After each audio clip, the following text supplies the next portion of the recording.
We turn now to the controversy over Hillary Clinton's emails. This week, the State Department told a congressional committee investigating the Benghazi attacks that the secretary had not turned over all of her emails related to the investigation. The chairman of that committee, Congressman Trey Gowdy, is with us now from Clemson, South Carolina. Mr. Chairman, I want to ask you, what's the significance of this latest revelation? Well, the significance, John, is it undercuts the three main points that Secretary Clinton made. She said that the public record was complete. You'll remember in her single press conference, she said that she had turned over everything related to work to the Department of State. We know that that is false. She said the emails from Sidney Blumenthal were unsolicited. We know that that was false. So far, she also said that she had a single device for convenience. We now know that she had more than a single device. So every explanation she's offered so far is demonstrably false. On the question of completeness, the State Department says, well, she turned over 55,000 emails. This is just 15. So how big a deal is that? Well, we don't know, in fairness to her, because I don't have anything to compare it with, because she had this unprecedented email arrangement with herself. Only she and her attorneys know whether or not she turned over everything. What we now know is just within the small area of Libya and Benghazi, not her entire tenure as Secretary of State, just Libya and Benghazi, we found 15 emails that she did not produce to the Department of State, despite the fact that she claimed she produced everything. So we know that her seminal point, don't mind my unique email arrangement, you have everything you're supposed to have. We know that that is patently false. What we don't know is whether or not that's also true or false with respect to other areas outside of Libya and Benghazi. So is this going to change the way you're pursuing your investigation at all? Well, I'm a former prosecutor, so I was somewhat suspicious and skeptical beforehand. I think what it confirms is, number one, the public record is not complete.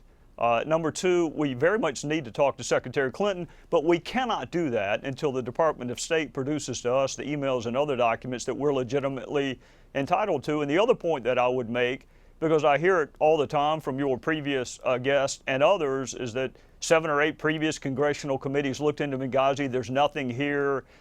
Look somewhere else. Well, none of those other committees looked at a single one of her emails, and none of those other committees found out that she had her own server and her own private email. So our committee has done things that none of those 7 other committees were able to do. Speaking of the conduct of your committee, the Clinton campaign heard you were coming, and so they decided to get busy with their own emails and sent us one in which John Podesta, the chairman of the campaign, says that you are, and I'm quoting from him, clinging to an invented scandal. And that the one question, he says, one question that prominently remains, what, if anything, does all this have to do with Benghazi? Your response? Well, the murder of 4 of my fellow Americans is not an invented scandal. And what it has to do with our investigation is this.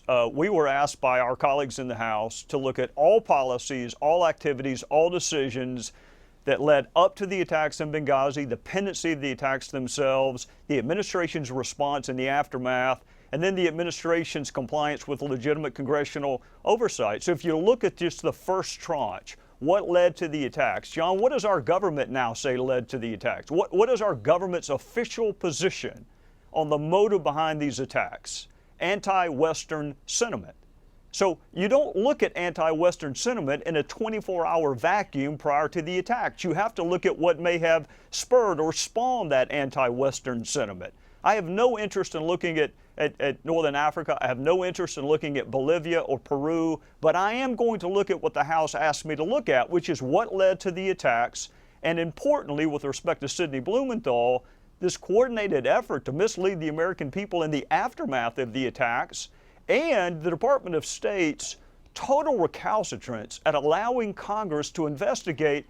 They haven't given us emails for 9 of the 10 senior aides that she had. It's been over a year, and we don't have a single scrap of paper from 9 of the 10.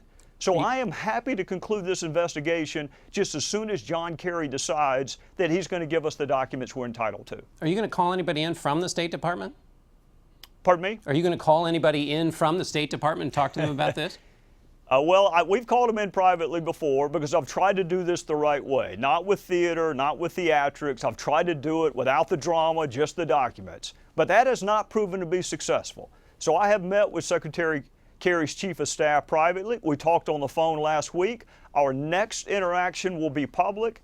And John, if I don't get satisfaction from that public interaction with his chief of staff, the next person to come explain to Congress why he has been so recalcitrant in turning over documents will be the secretary himself. I get that he has other things going on. I get that he's got a big portfolio, but I want to get this investigation over with, and he is the only thing standing between me and a completed investigation. And quickly, what about Hillary Clinton? When is she going to testify? Just as soon as the Department of State decides to give me the documents that I need to have a constructive conversation with her. All right. Chairman Gowdy, we thank you so much for your time.